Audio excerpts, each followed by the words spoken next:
इस लेसन में हम evaluation matrix and classification discuss करेंगे। बहुत ज़्यादा इम्पॉर्टेंट टॉपिक है, लेकिन थोड़ी सी अगर आप अटेंशन यहाँ देंगे मुझे तो मैं पूरी कोशिश करती हूँ कि इसको भी हम आसान बनाते हैं। क्या लिखा है मैंने? Evaluation matrix in classification. Classification अभी हम डिस्कस कर रहे हैं, जो कि सुपरवाइज्ड लर्निंग में आती है। मशीन लर्निंग में रेग्रेशन भी सुपरवाइज में आता है और क्लासिफिकेशन भी यहाँ आती है। इस वक्त हम जो डिस्कस कर रहे हैं वो सिंपल यानी बाइनरी क्लासिफिकेशन है, जिसमें हमारे पास 0 और 1 आउटपुट हो सकता है, यानी यस और नो भी हो सकता है, ट्रू एंड फॉल्स भी हो सकता है, राइट, नेगेटिव एंड पॉजिटिव भी हो सकता है, यानी दो ही आउटकम होंगे। अच्छी तरह हम डिस्कस कर चुके हैं, थोड़ा सा मैंने रिव्यू दिया ताकि आपको याद आ जाए। Evaluation matrix explain the performance of a model. देखिए, जब हम मशीन लर्निंग में अपना मॉडल तैयार करते हैं तो इवैल्यूएशन नाम ही ये है ना, इवैल्यूएशन मैट्रिक्स, तो वो आपको मॉडल की परफॉर्मेंस बताते हैं कि हमने कितना अच्छा अपना मॉडल तैयार किया है। डिफरेंट मेथड्स होते हैं एवेल्यूएशन मैट्रिक्स के, लेकिन हम तीन डिस्कस करेंगे। इस लेसन में हम फोकस कर रहे हैं कंफ्यूजन मैट्रिक्स पे। बाद में हम जैकार्ड इंडेक्स और लॉगरिथमिक लॉस को भी डिस्कस करेंगे। तो देखिए, इसका नाम यही है कंफ्यूजन मैट्रिक्स। आपने बिल्कुल कंफ्यूज नहीं होना। क्यों? क्योंकि इसको मैं बहुत आसान बना रही हूँ आपके लिए। देखिए कैसे, ये जो मैंने लिखा है ना कि हमारे मॉडल को एक्सप्लेन करता है, इसकी परफॉर्मेंस बताता है, तो मैंने ये छोटी सी एग्जांपल बनाई है। सपोज ये कुछ डाटा है, तो इस डाटा को हम डिवाइड कर लेते हैं। यहाँ पे ये 80% है और ये 20% है सपोज।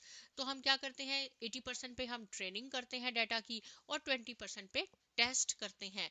तो ये जो वैल्यूज होती है ना टेस्ट की, ये हमारे पास एक्चुअल वैल्यूज होती हैं। और जो मॉडल तैयार करते हैं हम, और मॉडल जो वैल्यूज प्रिडिक्ट करता है वो प्रिडिक्टेड वैल्यू होती हैं। हम इस प्रिडिक्टेड वैल्यू में और एक्चुअल वैल्यू में कंपैरिजन करते हैं। अगर तो प्रिडिक्टेड वैल्यू भी बिल्कुल एक्चुअल जैसी आ जाती है तो हम कहते हैं मॉडल बहुत अच्छा है। अगर इसमें कुछ फर्क होता है जिसको हम एरर मार्जिन कहते हैं, वो 20% भी हो सकता है, 10% भी हो सकता है। अगर जितना ज्यादा एरर मार्जिन होगा उतना मॉडल हमारा अच्छा नहीं होगा, हमें इंप्रूव करना होगा, राइट। तो कंफ्यूजन मैट्रिक्स कैसे काम करता है, कैसे चेक करता है आपकी एक्यूरेसी, इसमें जो है हम चार चीजें पढ़ेंगे। एक, हम उसकी एक्यूरेसी चेक करेंगे अपने मॉडल की, एरर रेट फाइंड आउट करना सीखेंगे, प्रिसीशन कैलकुलेट करेंगे और रिकॉल कैलकुलेट करेंगे। प्रिसीशन क्या होता है, रिकॉल क्या होता है, ये भी मैं सारा आपको इसमें बताऊंगी। यहाँ मैंने आपके लिए एक छोटी सी एग्जांपल तैयार की है आपको सिर्फ समझाने के लिए कि देखें, इसको हम कंसीडर कर लेते हैं कि ये हमारा वाई एक्सिस है। यहाँ मैंने एक्चुअल वैल्यूज ली हैं, जो भी मैंने आपको नंबर दिखाए थे ना टेस्ट डाटा के एक्चुअल नंबर, तो वो एक्चुअल है।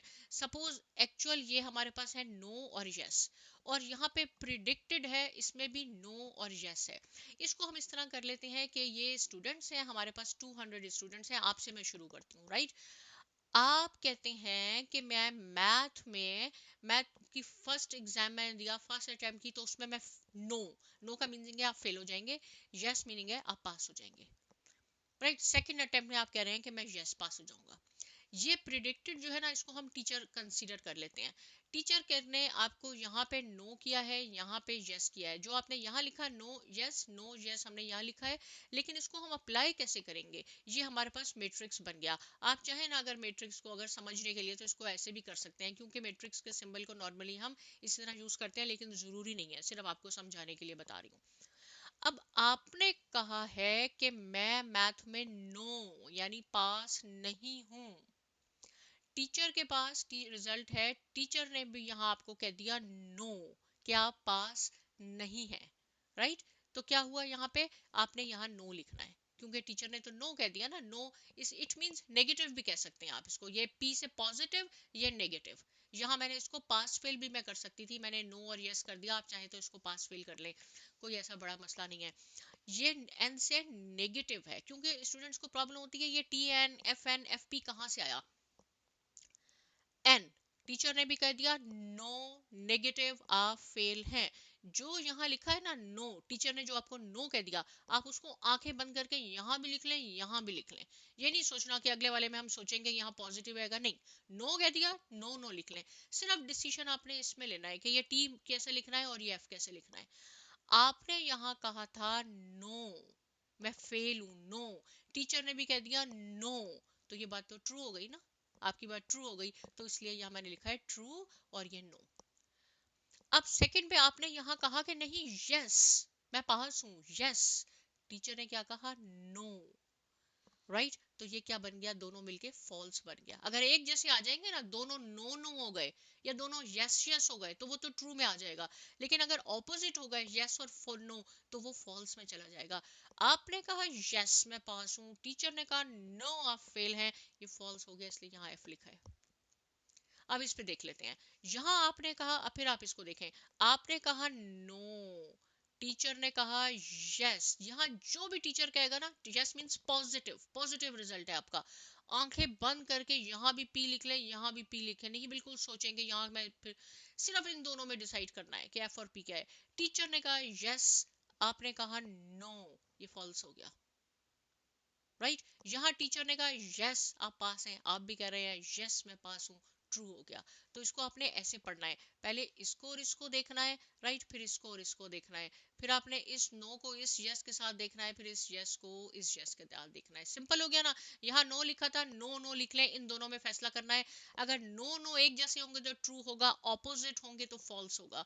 अब मुझे पूरी उम्मीद है आपको समझ में आ गई। या तो मैंने आपकी एग्जांपल दी, टोटल सपोज हमारे पास 200 स्टूडेंट्स हैं, जिसमें से 40 इसमें आ गए, ये मैंने एज्यूम किया है, 40 ट्रू और नेगेटिव में आ गए, 50 फॉल्स एंड नेगेटिव में आ गए। यहाँ 10 जो है वो फॉल्स एंड पॉजिटिव में आ गए और 100 ट्रू एंड पॉजिटिव में आ गए। अब ट्रू और फॉल्स का भी आपको मीनिंग अच्छी तरह समझ में आ जाना चाहिए। 200 है, अब आपको किसी तरह भी इसको चेक करेंगे ना, ये ऐसे ही आएंगे। देखिए 40 और 10 ये 50 हो गए, 50 और 100 ये 150 हो गए, इनका टोटल करें तो 200 हो गए।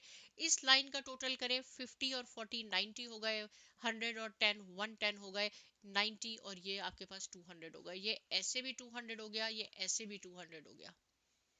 राइट ये सिंपल सा इसका कॉन्सेप्ट है। अब मॉडल की एक्यूरेसी कैसे चेक करनी है, उसके लिए जो फॉर्मूला है is equal to T P plus T N divided by total. T P का क्या मीनिंग है, ट्रू पॉजिटिव, यानी ये वाला, ये है ट्रू पॉजिटिव।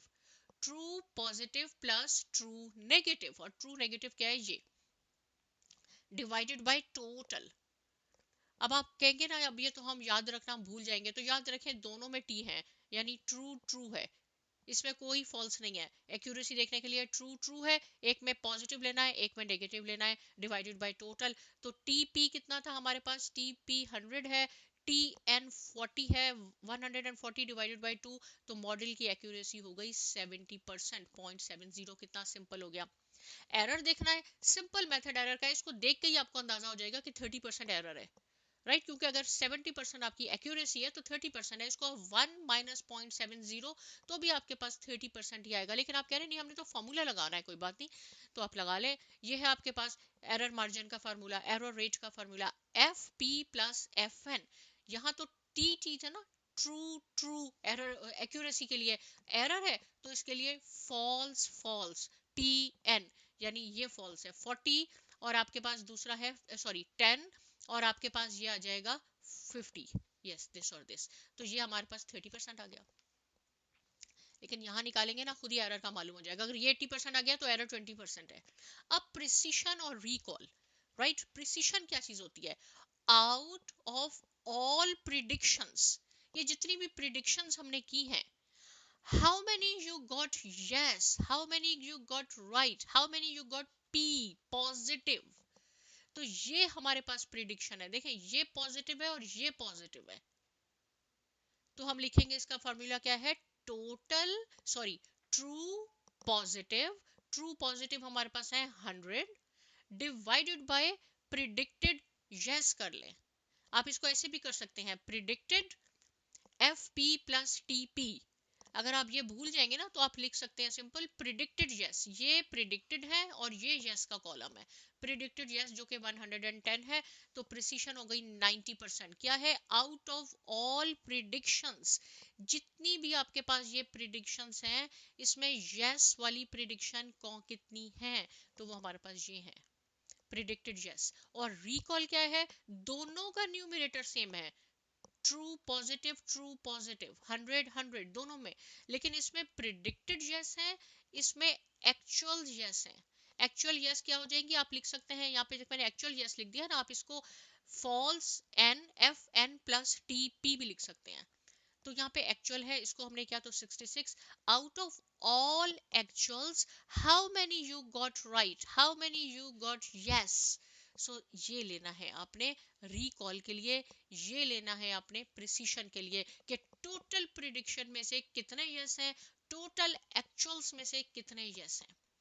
तो ये हमारा कंफ्यूजन, देखिए नाम तो कंफ्यूजन था लेकिन मैंने कोशिश की। आप मुझे जरूर कमेंट सेक्शन में बताइएगा कि आपको समझ में आई है बात या नहीं समझ में आई, मैं और आसान करके इसको बता दूंगी आपको। इसके बाद आपने F1 स्कोर कैलकुलेट करना होता है। F1 स्कोर क्या है? Is the harmonic average of the precision and recall. जो अभी मैंने आपको प्रिसीशन और रिकॉल, ये 90% था, ये 0.66 है। इसका ये जो हार्मोनिक एवरेज होता है, सिंपल ये, where an F1 score reaches its best value at 1 1 आएगा इसका आंसर, तो इट मीन्स कि बहुत अच्छी इसकी प्रिसिशन ये वैल्यू है। और अगर आपका जीरो है तो मीन्स वर्स्ट है। क्या इसका फॉर्मूला है F1 स्कोर कैलकुलेट करने का? 2 multiply by precision into recall divided by precision plus recall। 2 और precision 90 है, recall आपके पास ये है, इसको आप मल्टीप्लाई कर दें, डिवाइड कर दें आप इन दोनों को ऐड करके, आपके पास 0.76 यानी 76% कह सकते हैं या 0.76 कह सकते हैं। इट मीन्स कि इसका हार्मोनिक एवरेज 0.76 है, जो कि गुड है, ग्रेट है, अच्छी है। राइट तो मुझे पूरी उम्मीद है कि कंफ्यूजन मैट्रिक्स आपको क्लियर हो गया होगा। नहीं आया, एक बार इसको आप फिर देख लें, आपको समझ में आ जाएगा। साइमा एकेडमी को ज़रूर सब्सक्राइब कीजिए, लाइक कीजिए, शेयर कीजिए। मिलते हैं नेक्स्ट लेसन में और बहुत शुक्रिया।